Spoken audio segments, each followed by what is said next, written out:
and Coach Chioma. Thank you for joining in. Thank you, Emmanuel Wright. Emmanuel Wright, yeah. Wealthy Diamond, thank you for joining in. Happy Wednesday. Oh, so how do we enjoy our holiday? I hope we ate enough salarams and we had enough rest. So today I'll be taking you through today's topic, which is Ace Your UK Pre-CAS Interview.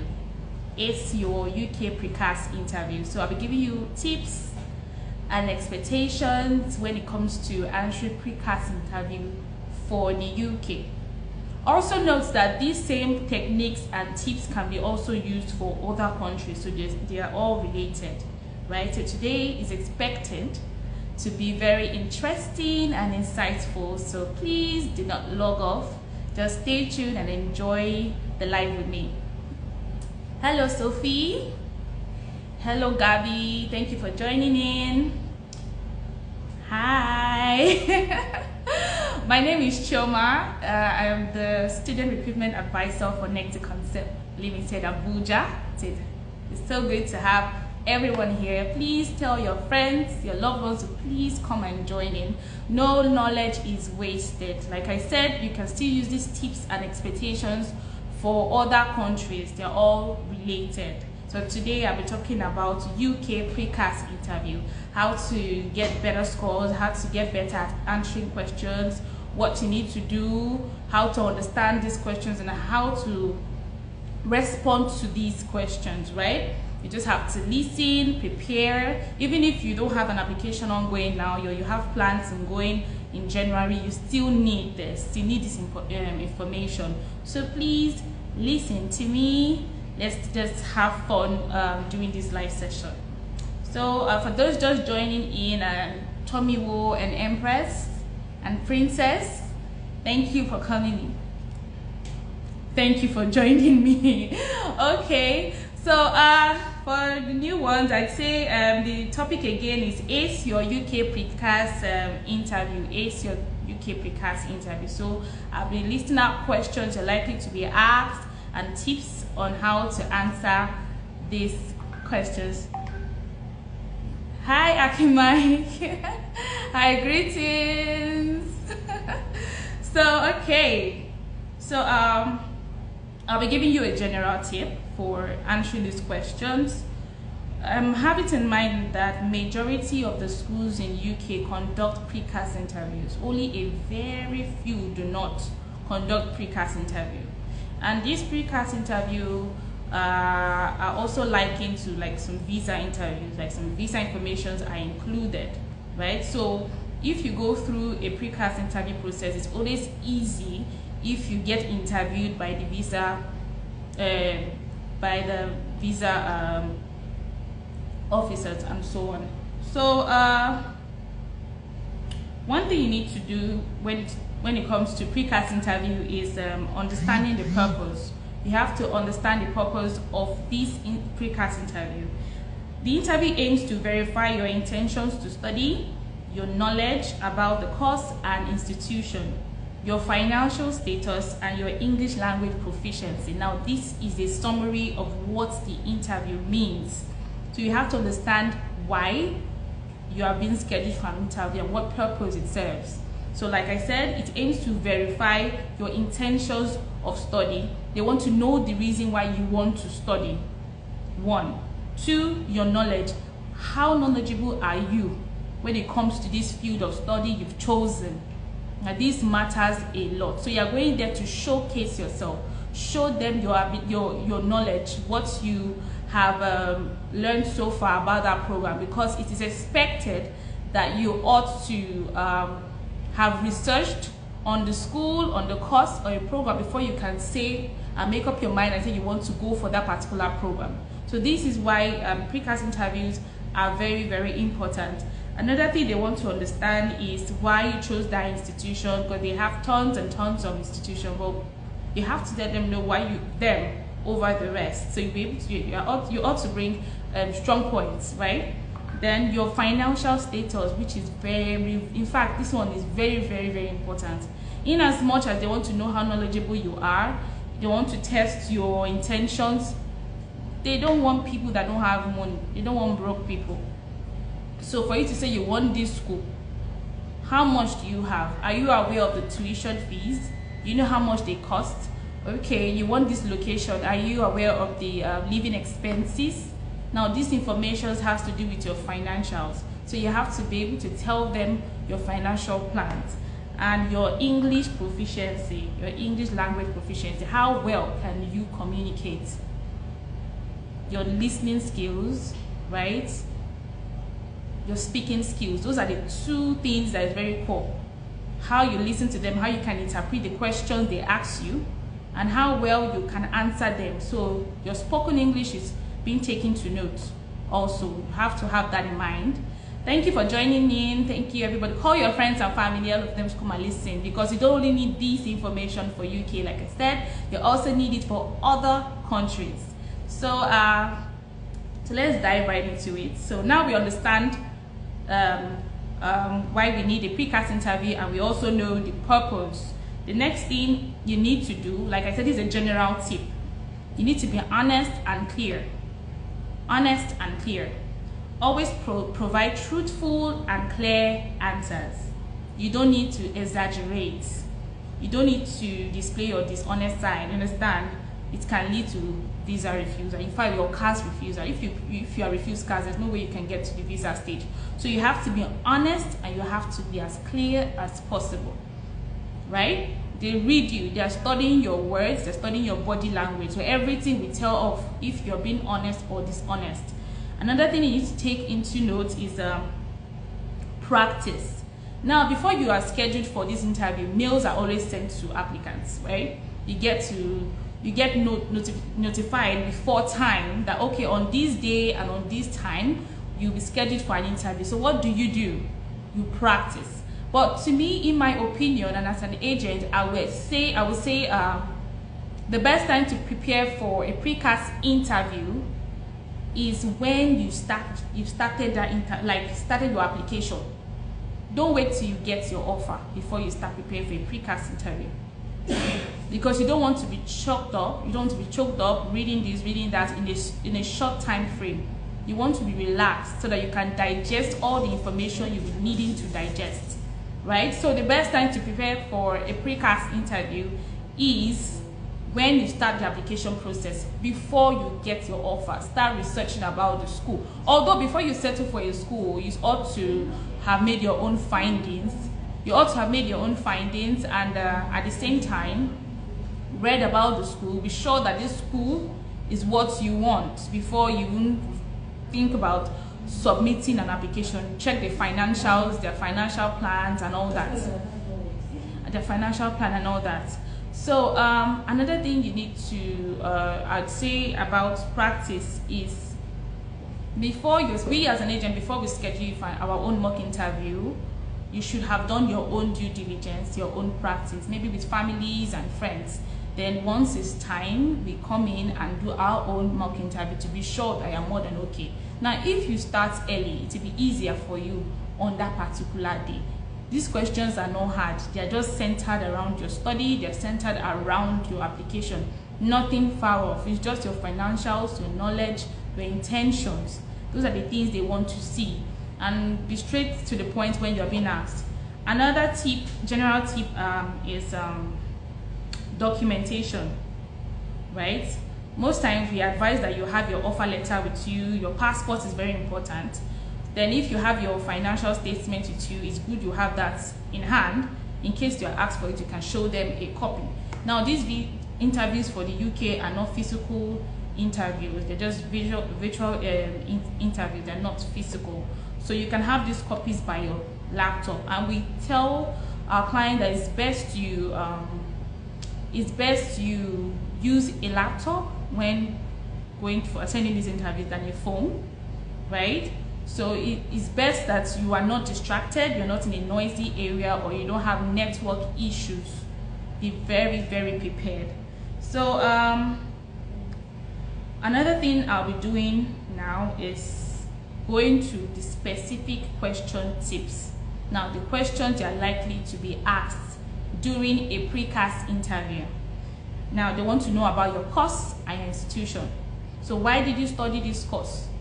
You have to tell them. Why did you choose this institution? You have to tell them. Now for the course, you have to know your modules. So where do you find your course modules?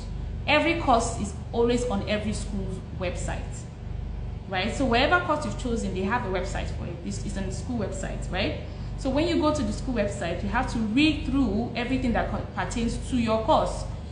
Most of the time, you find your course modules attached there. So you ought to know, you're expected to know how many course modules you're going to offer throughout the duration of your program, whether you're going for bachelor's or you're going for master's.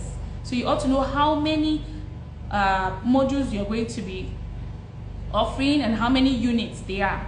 These informations are expected of you, because for you to say you like a course, you want to become a professional in a certain field, you ought to know everything about that program according to the school's website. So you should know your course modules and know how many units, and know how your assessments, how are you going to be assessed. All these informations, you can find all of them on the school's website. They are all on the school website. So now you know the names of your course modules. Something else is expected of you. It's not about listing your course modules. You have to at least explain. You may not be able to explain all of them, because there could be more than 7, there could be 10. Nobody is expecting to explain all the 10, obviously. You are being timed. But if you can explain 3 of the course module. Now, when I say explain, in in-depth explanation, at the same time, summarize the explanation, right? One thing you don't want to do is, because for schools, their modules are being outlined there and they have a short note attached to every module, right? They're not expecting you to say word for word what is on their website. They know what they wrote. They are aware of the words, every word that they know. So when you try to apply, maybe say recite, I would say recite the modules, they know that you just copied and pasted on your head and crammed. Now what are you supposed to do? Thank God for technology, things have been easier now. So we have tools, we have Google, we have some AI tools that can help you out in making notes, in explaining these modules. In case sometimes you find a module on the website and you don't understand it, you've read it but it's not entering your head, it's simple, it's normal. So you can copy and paste it on an AI tool for a better understanding or a more explicit explanation. Then you make your note from there in your own words, using synonyms and so on. Now this is going to definitely be different from what's on the website. From there, you know your knowledge capacity, right? You'll be able to make a short note that is precise and straight to the point. I know you might think, I'm going to study this program, why all these questions? You know, when I get there, I'm supposed to know. No. If that was the case, they won't outline their modules on their website. So you're expected to have just simple knowledge. Obviously, you can't know everything about the course, but at least have an idea of what you're coming for, what the course entails, you understand? Once you can explain your modules and you know your credits, maybe 3 modules and you can talk on them, then that's fine. They move on to the next question. Now you chose a particular school. Why that school? There are tons and tons of wonderful schools in the whole of UK.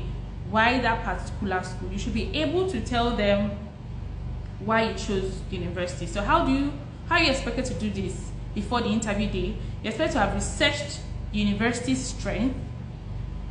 That's what they're good for. You're expected to have also researched their rankings, their facilities, the faculties they have, their student support services, and you have to also explain why these things I just mentioned influenced your decision. So it's a lot of research work, but a simple research work, because you're trying to impress them actually, and it's expected of you to know about the school.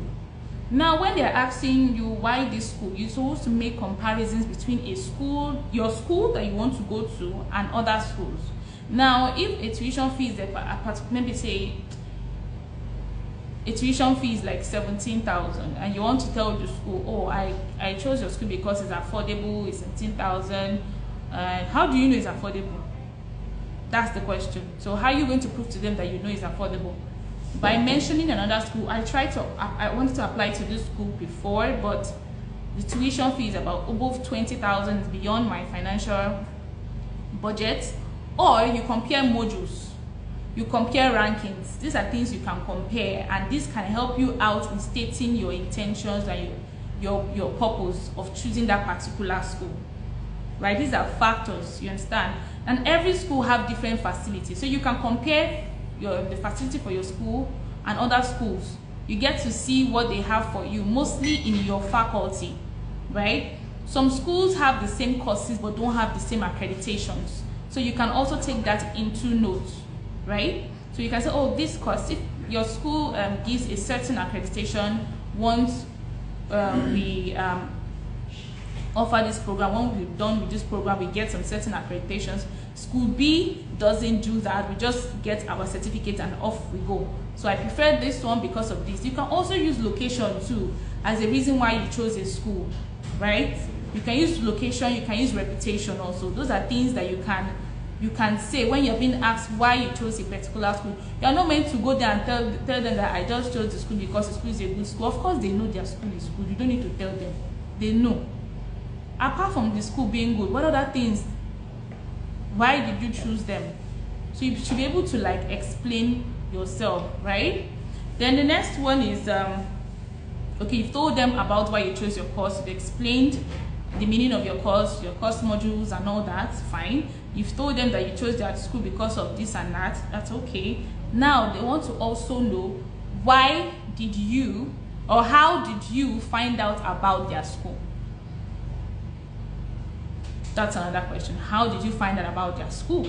So you can easily say there are different sources. We have university websites, we have educational fairs, you have agents and recommendations from friends and families. Now these are options. Now this depends on you. Now if we as an agency were the one that introduced the school to you, it's very okay for you to say you got to know about the school through your agent. It's nothing wrong. Now if you've already heard about the school, you've already made up your mind before approaching us, it's okay. And it was a friend or family that said, oh, a friend of mine and online introduced this school to me and I was interested. I went ahead to the school website to find out more details on reasons why I should study in this particular school. These are options you can give them. Then if you're someone that is a social media freak, you get it on the social media ads. I don't know if you notice this Instagram, Facebook ads, schools pop up a lot. Once you search for one school, you continue seeing that Instagram keeps giving you more options, and Facebook, it works like that. So those are places also you can say you found, you got to know about the school, in case we are not the one that told you the school. So these are things they want to know. They don't want to come in there, they're asking you, how do you know about the school, and you don't have anything to say, right? You just have to have something to say. Then the next thing is, they always ask this question, your career plans. Your career plans, they always ask these questions. Okay, you say you want to study this in my school. When you finish the study, what are you going to do? What plans do you have? Yes, they're interested. They want to know what you want to use your certification for. Do you plan on throwing it under the bus? Do you plan on using it to work, or you just want to store it in your cupboard? What plans do you have? Now you're expected to have career plans. So you have to be clear about your career aspirations, how this course will help you achieve them, because it is believed that you are studying a course because you want to achieve a certain goal. So this course actually is supposed to be tailored towards that goal. So you should be able to tell them what you intend on achieving after acquiring this program. Then the next is, you have to actually mention the plans. You cannot just give a generic answer. You must mention your plans. You have plans. Yeah, what are the plans? You want to work where? You depend on where do you want to work? You want to work there? You want to come back here? And if you have to come back to your home country, what firm or company or organization are you looking at working with? Yes, they want to know. They need detailed information from you. And you choosing them, you ought to have ready answers for them. That is why I said it's good you prepare beforehand, even before you get an offer. You understand? You have to familiarize yourself with all these questions. It's very important you do so. Not waiting till you get an offer, you start preparing, you get choked up. You will not be able to enjoy the interview because you've crammed everything, right? You've crammed everything and everything is too much for you. So the earlier you want to read and prepare, the better your performance.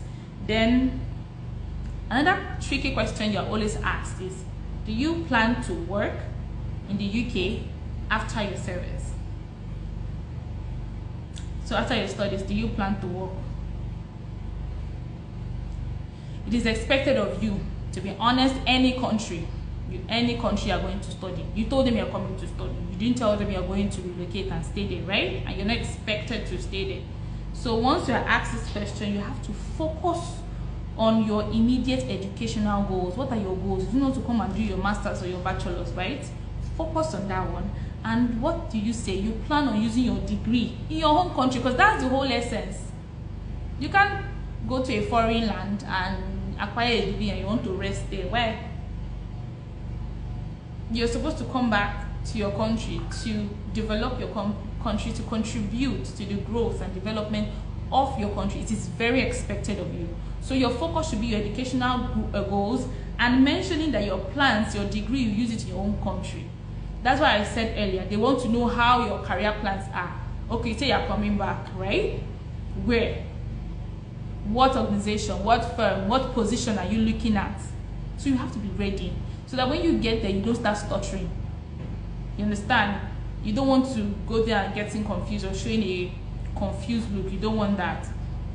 Then another thing is your financial arrangements. So you have to provide details about your financial sponsors, if your parents are the ones sponsoring you, or it's a scholarship program or loans. But we as an agency, we don't do full scholarship or render loan services. So anybody that comes through us is ready to pay their tuition fee. So that's how it works with us. So you have to also prove that you have more than enough in your account.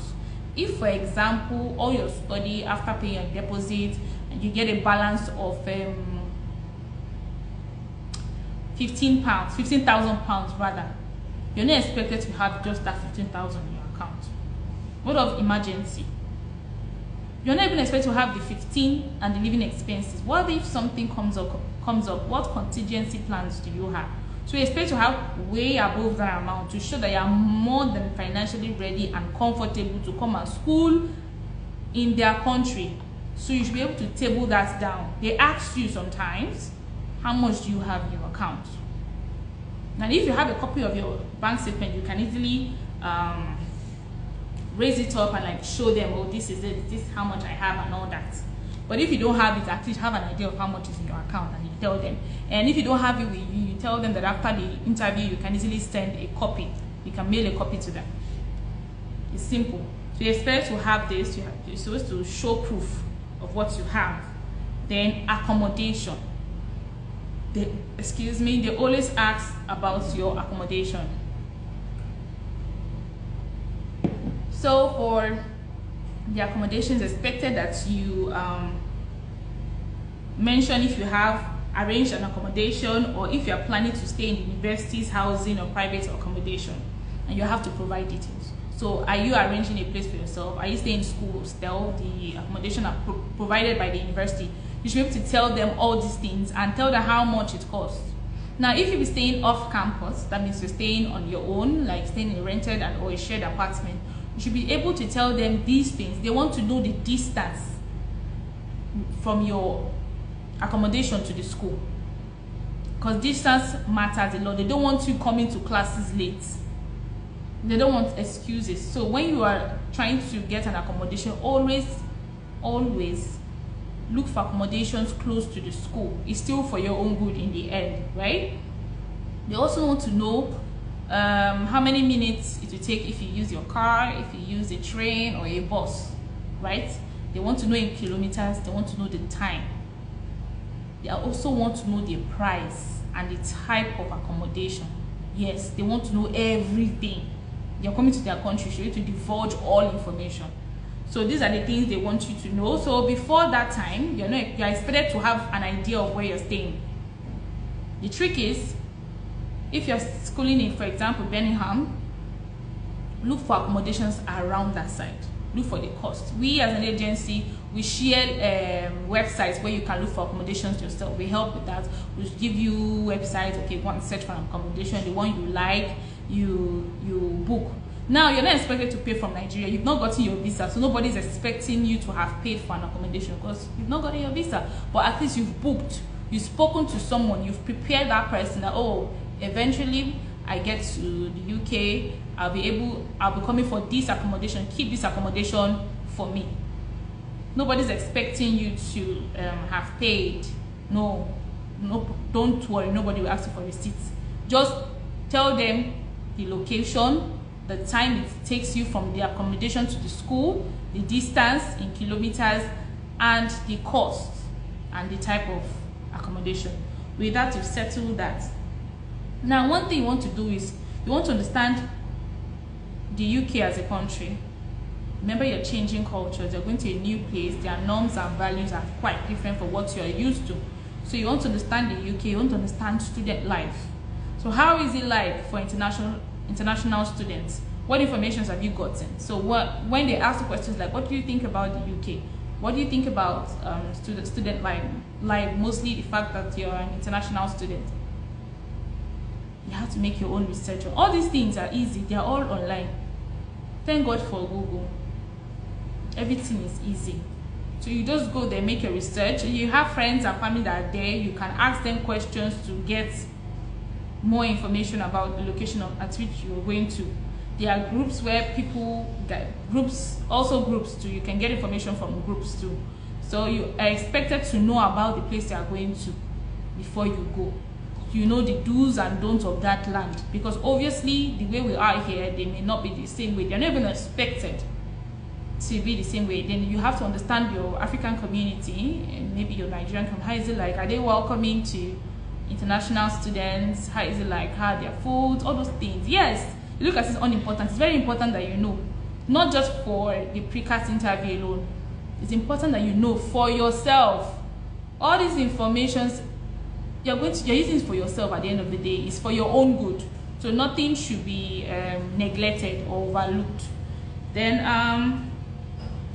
they want to know how you plan to adjust. It's just like a chit chat with the interviewer. So it depends on who is interviewing you, right?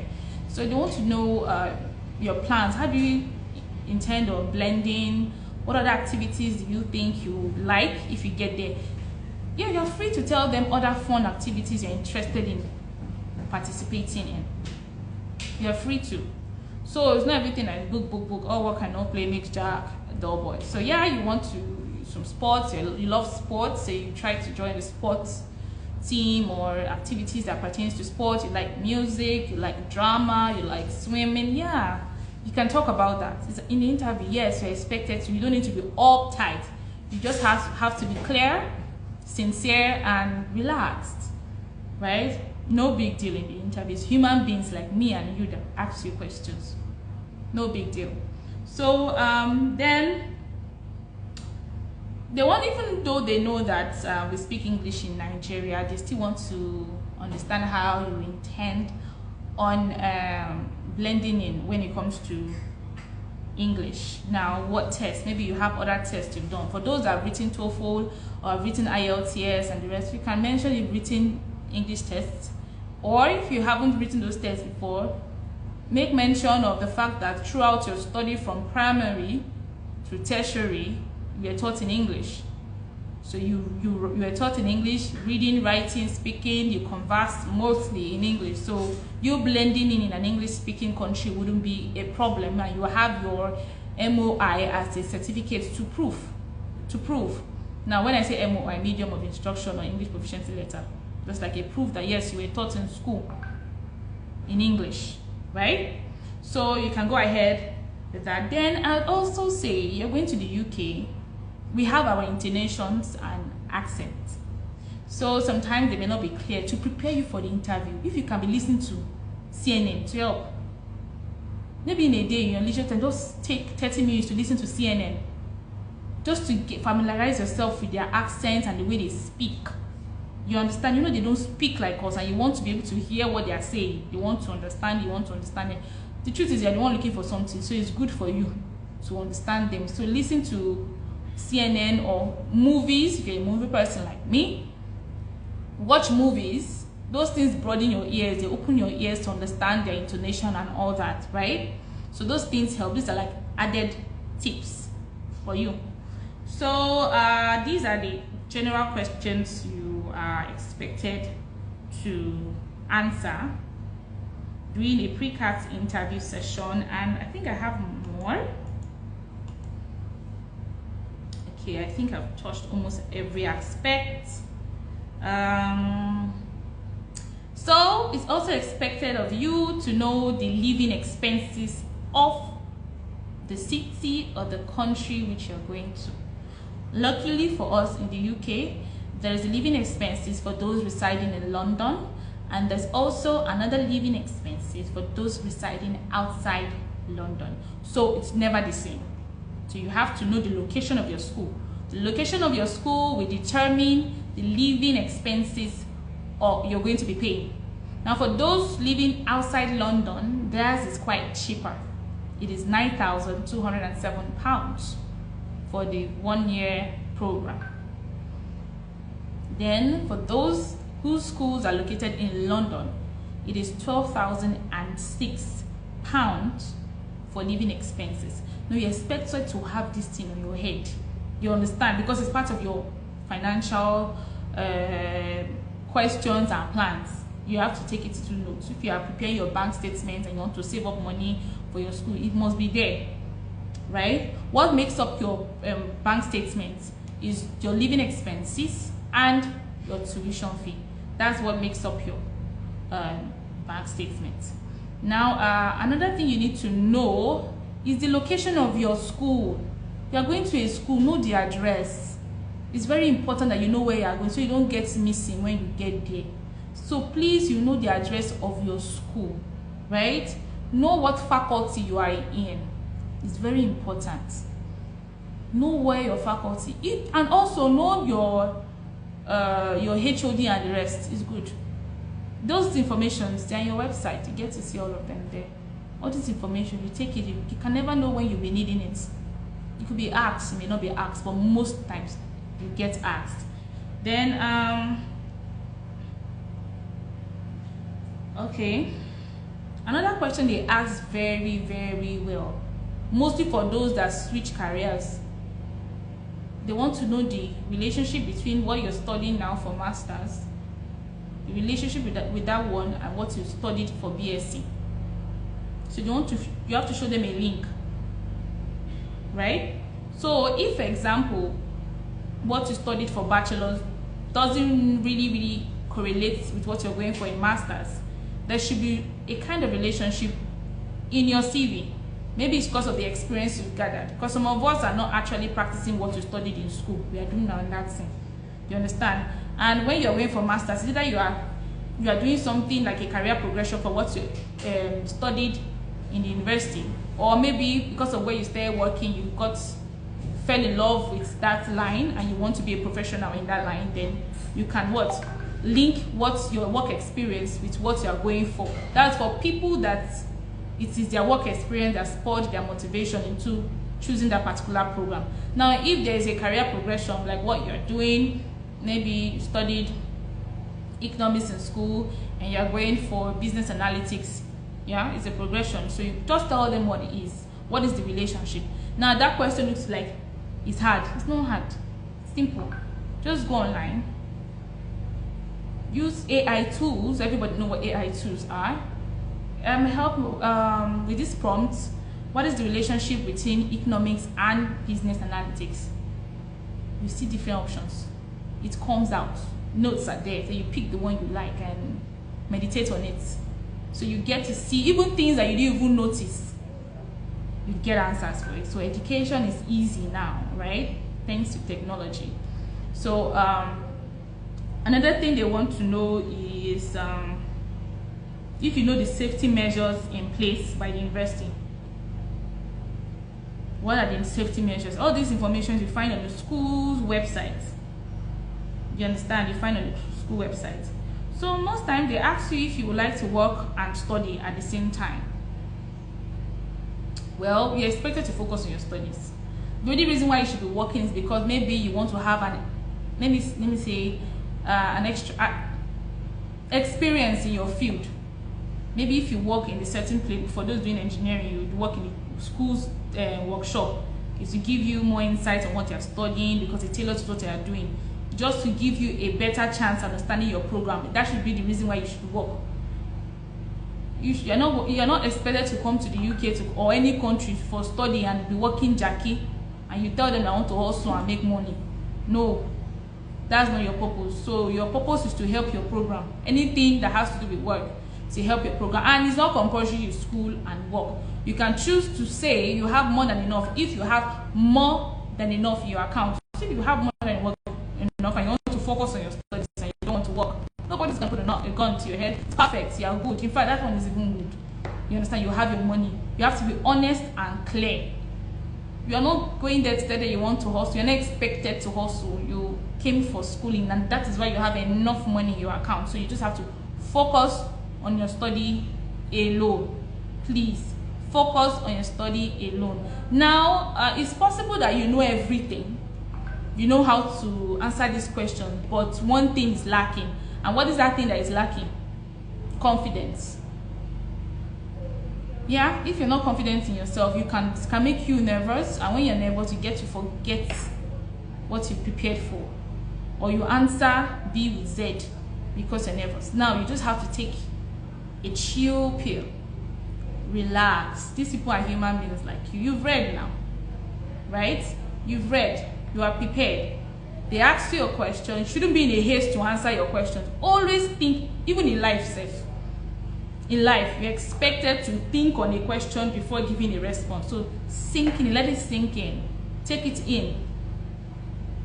Think about the question, but don't think too long because of next time.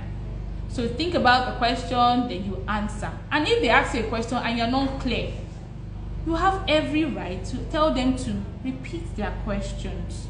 You understand? They will. These people are humans like us, they are not robots. They understand. You understand? Then you have to learn one thing. You have to learn how to look your interviewer in the eyes. In Nigeria, they taught us that it's rude to look people in the eyes. But for them, it's best to communicate eyeball to eyeball, right? Because they want to read you. They want to know if you're lying. And once you start looking down, it's like you're lying. To them, they believe you're lying and you're being timid. You're not honest. And that can put everything off. So you just have to help yourself, relax, and another scope is smile. Even when you're nervous, smile is a way of relaxing yourself. I'm telling you, it works. It works all the time. Smile, smile. You understand? It helps you relax your nerves. You understand? And it helps the interviewer to relax too. You get. So you smile and answer questions, and that's it. And please do not exaggerate. Only answer what they ask you. You're not expected to answer what you're not being asked, or tell them stories, even if the stories are interesting. They don't want to know. They're not interested. So just focus on what you're asked and give the right and appropriate questions to your answers to your questions rather. So for those that are just joining in, I'm talking about how to ace your UK Pre-CAS interview, how to get better chances at passing. People hardly fail. It's something that everybody passes. Before you can say anybody that fails, it's hard. So these are questions that simply just tailored around your studies and your financials. That's all. Once you have your documents, you're good to go. And for those that are like new here, they don't know what documents you need. You need your degree certificate, your degree transcript, whether you're HND or you are BSc. You need your WAEC or your NECO. You need your international passport. You need 2 reference letters, one from the university and one from your place of work. Now these documents, and also a personal statement, but it's expected for you to provide your personal statement after you must have settled for a school already. You understand? When you've chosen a school and you're okay, this is what you want, then you can now prepare a personal statement. But for a start, these other documents I mentioned are very important. So for those that have HND, you are not left out, but I would advise you to have a PGD, right? If you have a PGD attached to your HND, you can apply directly for a master's for those who wants to go for masters. Do you understand? With third class, we have schools in UK that take third class, although just for business programs and that, so you're not left out. Nobody's left out. So for HND, just try, get a PGD attached to your HND, and you're good to go. Now, like I said earlier, again, that these questions also applies to other countries. You can use these same questions and these same tips in answering interviews for other countries, whether US, Canada, or anything. For any country, so long the country conducts an interview, they want to know why you chose them. They want to know why you chose that school. They want to test your knowledge. They want to test your intention. They want to test your financial capability, right?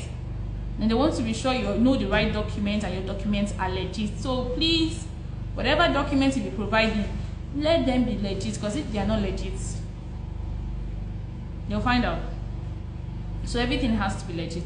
So for transcript, you can use a student copy and your official copy, but the best is official copy because you can get an unconditional offer straight up.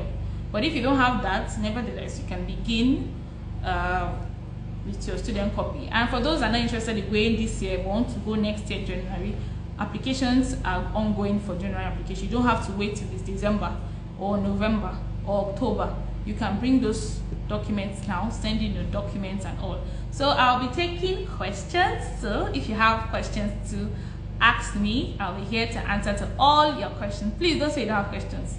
Think about questions. Please give me questions. I'm begging you, please. I want questions. I've been talking since, and I know you're enjoying what I was saying, and you have questions for me. So please keep it rolling. Thank you. Thank you for joining me and trying to see my face after the enjoyment we had. 2 days holiday we had. I love holidays a lot. So I'm sure you do too. So please, questions. What other questions have you been asked if you've done a pre-CAS interview? Is there a question you've asked I've not talked about? So please let me know. Just ask me questions, keep them rolling, and I will answer them. So we still have enough time to talk about questions.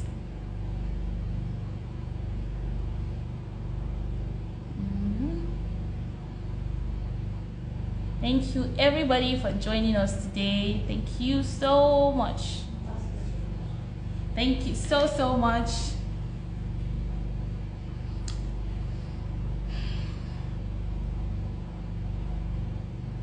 Okay, so I'm seeing 2 questions from Edward Limited and Afolabi Kayode, and yeah, you've been denied before. The honest truth is, if you've been denied in UK, you have to tell the truth that you've been denied, because if you don't tell the truth, they will find out. They have their own database. You understand? So there are some schools that will accept you even if you've been denied, mostly if the reason is something not criminating. Yes, you can try again. There are some schools that wouldn't matter. They wouldn't care. Mostly if your denial is like financial based, you have more money to show. No problem. Yes, you have to be truthful because they have their own records. So is it advisable to go for 1 year master's or 2 years program? Depends on you. They're both okay. Amongst all the countries in the world, I'll say UK has variety of programs and courses. They have so much nice courses in the UK, and they have the shortest program. So if you want 1 year, fine, but you should know that whatever tuition fee you see on the school's website is just for 1 year. It doesn't cover for the 2 years. So if money is not your problem, why not? You can go for 2 years, it's your choice. Or you can go for programs that have professional placement, maybe because you want to have professional experience, work experience in that field. You can go for that. It's also very good if you can afford it, but it's always more expensive than the normal tuition fee. You understand? It's always a little bit more, not like so much like that, it's just a little bit different. So it depends on you. 1 year, 2 years, you still get your duration of stay. Your postgraduate work permit is still the same, right? So it's just your pocket that will determine. What other questions? Please, more questions. Please, I feel like I answered so many questions. You're welcome, sir. So more questions about interviews and anything bothering you that has to do with study. Maybe I could be your savior here. So what questions do you have?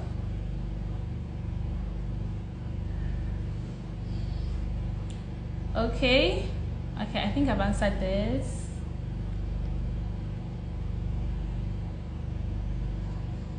So for the UK, also take to note that it's just a month proof of funds expected to show 28 days. It's not 6 months, it's not 3 months, it's just proof of funds.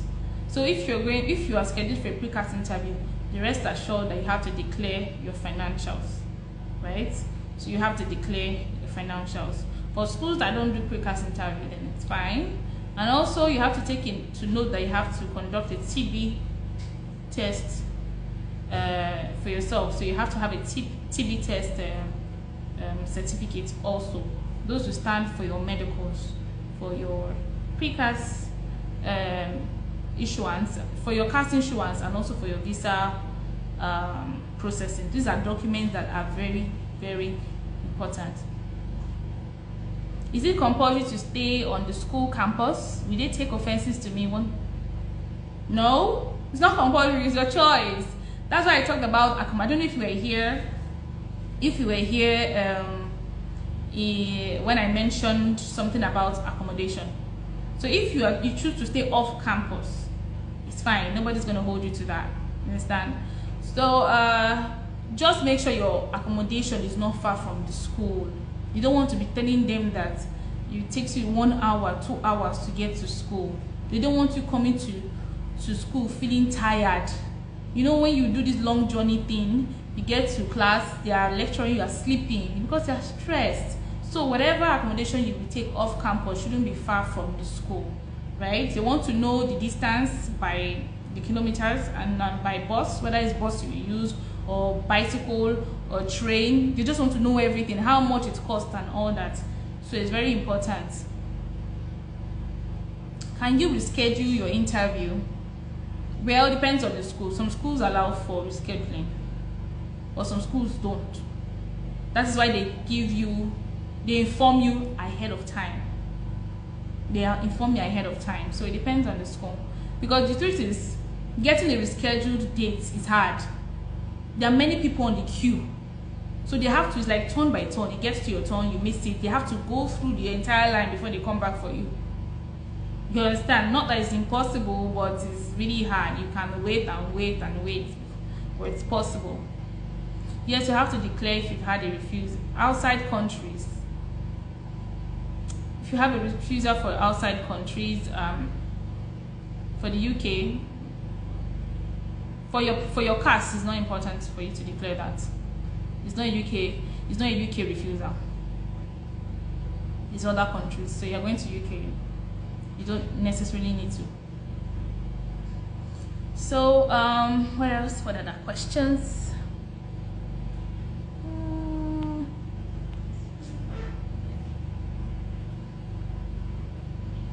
So for that rescheduling part, I will still advise. I know things come up and all that, but if you can do your best, a virtual interview, thank God it's not physical. So you can look for one place to just do the interview. The interview doesn't take time. It's never up to an hour. Is it 30 minutes or so? So I think 30 minutes out of your time shouldn't hurt. It's better you just find time to do the interview than waiting for them to reschedule you. You understand? Like I said, there's so many people on the queue. We are not the only international students in the world. We have Ghana in Africa. We have Kenya. We have Asia like China and India. Those people are much. So you see, they're on the queue. So you don't want them to wait for it gets to your turn. So yes. Any more questions? So for those that don't know my name is Chioma, and I'm the Student Recruitment Advisor for NEXI Abuja branch. Nice to meet you. Nice to see you guys today. Thank you for making us feel very important by attending our live. We usually have this live session every Wednesday at 12 p.m. So my wonderful colleagues will be the one to take over from me from next week, and like that you get to see beautiful faces, you get to see handsome faces, giving you wonderful information for your own consumption and progress on your study processing. So I'm so happy to have you here. I'm so happy that you had to give me this opportunity to speak to you, and I know you've learned a thing or two from all the information I've given you concerning pre-CAS interviews. So in a few minutes, I'll be calling it a day till we meet next time next week. But I will just give you like a minute more to ask me any question now concerning study. Just throw it in. And if now you cannot think about a question to ask me and maybe the thoughts came later after the live, you can send us a DM. We have able-bodied professional people that are ready to respond to your messages ASAP.